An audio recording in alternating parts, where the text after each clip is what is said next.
Chat, today we're going to be talking about Berserker and Xenocider. We're just going to talk about their growth skills real quick, really with general skills. We got red and blue. Let's go ahead and just get those in there. Definitely need to have them. Next up, we've got base jobs, swordsman. Really, in my opinion, just go ahead and level this up. I would say get this to 5 out of 10, 5 out of 10, 5 out of 10. I would try to max this out. This is a good burst damage skill and it also stuns. 5 out of 10, 5 out of 10. Try to level this skill up and try to level this skill up as well. Really, the three skills at the bottom are what are the most important for this class. But if you're really just talking about small level up, because level 1 through 50 really isn't like super huge. So if you really want to, I would just advise just going for the top 3 and just using those at 5 out of 10 until you get to your next job. So that way that you can save some skill points. That's honestly my best suggestion. So really, if you ask me, let's go ahead and just get these 3 skills here. It'll probably just make it a whole lot simpler. Get your 3 passives on the far right side here. This one gives you 10% attack, physical defense. This one gives you 20% HP increase. And then if you do have any of these skills, be sure to also get the cancel skill for them. So you would want to grab cancel shock stinger and also C upper slash, so that way you can combo into your base attack. All right, next up we have got pretty much, in my opinion, the best job for this class right now until you hit final jobs. So really, I do want to go ahead and kind of talk about this setup in general. So really, in my opinion, if you're just mobbing, the 2 skills you want to use are Dragon Kaiser and Dragon Bite, and then just keep these other 2 at 5 out of 10 and 10 out of 15, because you need this to at least be at 10 out of 15 to be able to use Berserker skills. So that's why this skill is at 10 out of 15 right now. But really, the biggest thing here is Dragon Kaiser. This skill here specifically, you can use in the air, and that's what pretty much is the majority of Xenocider's mobbing right now. So if you end up doing something like this, this will pretty much be majority of your mobbing until you hit level 200. That way you can hit 2 platforms pretty decently. It's a bit on the slower side, but at the same time, most classes are pretty slow at this point in time. So you really don't have to worry too much about kill rate. As long as you're in a party and you have your battle cry buff, you definitely will be getting the most out of that. So next up after that, I do want to talk about passives. Definitely have to pick this up. This gives you 20%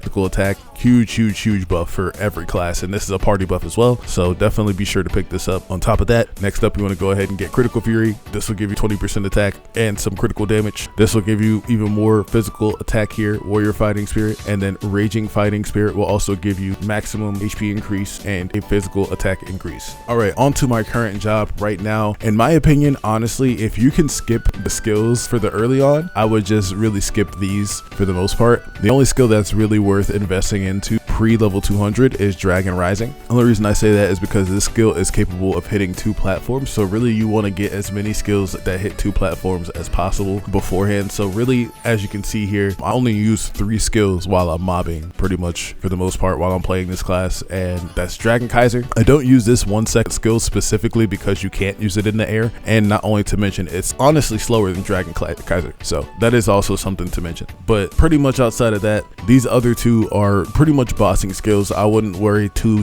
much about them at the moment. Once you hit post 200, you'll definitely need to max these out. But for right now, I would just worry about and focus on Dragon Rising. This skill honestly is pretty strong too. A lot of Xenocider skills are very strong. Next up, you've got Runway. I personally don't suggest using this unless you have the HP for it, but in general, it is really nice. It gives you somewhere around 400 to 500% extra attack power for 2% HP. It takes 2% HP every single time that you use it, I believe. So that is something to definitely look at. Next up, we've got Blood Rage. While you're in a rampage state, your basic attacks are increased and the animation changes as well. You can also dash cancel with it. So this becomes kind of nice depending on exactly where you are in the game. And then next up is Blood Revenge. Definitely have to pick this up. But yeah, that's pretty much the build all the way into second job. Now we're going to go ahead and swap over to the KR version to talk about the final job. All right, chat, here we are over here on KR. There's a bunch of events going on at the moment. We'll talk about those a little bit later. But for right now, let's go ahead and let's talk about the final job. Really, the final job, a lot of the things that you need to notice is that really you need to prioritize your passives first. So what I would do is go ahead and get Dragon's Blood. This will give you 100% attack power. And then after that, would go into my 1-second skill and get this at 5 out of 10. I think it actually requires you to have it at 10 out of 10 to be able to access the other skills. So I would definitely go with that as well. Now, what they did with the Xenocider skills is that they they split the two mobbing skills into two, so that way that you have to invest into both skill trees to get the maximum benefit for mobbing. So in my opinion, if that's going to be the case, you might as well just go for damage, which the left side usually is the better side, but at this point in time we do know and understand that the balance is different between NA KR, so that may not be the case. But the reason why I still say to pick this left side is because this skill here also is a stun and it hits 3 platforms, so it becomes a really nice skill. And then this one has really nice mobility. On the other side, we have 2 skills that have a lot of horizontal range, so that makes them pretty decent for mobbing. But really, for the most part, this class already hits 1 platform, so that's really where the downside kind of comes in. You may hit a few extra enemies simply because of how long the skills are, but yeah, that's pretty much for the most part all of Xenocider. Let's go ahead and let's just do a small showcase of all the skills here. Let's go ahead and put those on the hotbar. All right, so this is the 1 second skill here. I do like the 1 second skill. It's a bit slow. That's the only thing that I really have a complaint about. I do wish that this also would hit the platform under it. It only hits 1 platform at the moment, so there's not really a whole lot going for it, but it's still pretty decent. All right, so then next up we have the second ultimate. This is pretty decent. As you can see, it's got a lot of horizontal range. Here goes Dragon's Roar. This skill also is a pretty good mobbing skill. That skill actually has a huge horizontal range as well. This is the skill that hits 3 platforms here, and this skill usually is really nice, so we like to keep this one on the back burner, but considering that it is a 300-second skill cooldown at the moment, it's not necessarily the most useful at the moment. And then last but not least is pretty much the highest damage skill that Xenocider has, which is Dragon Slash. This one's pretty nice. Like I said, super simple, super in tune. But yeah, that's pretty much the Xenocider class. That's all the tips that I have for NA. Hopefully you guys enjoyed the vid. Don't forget to comment, like, subscribe, and I will see you guys on the next one.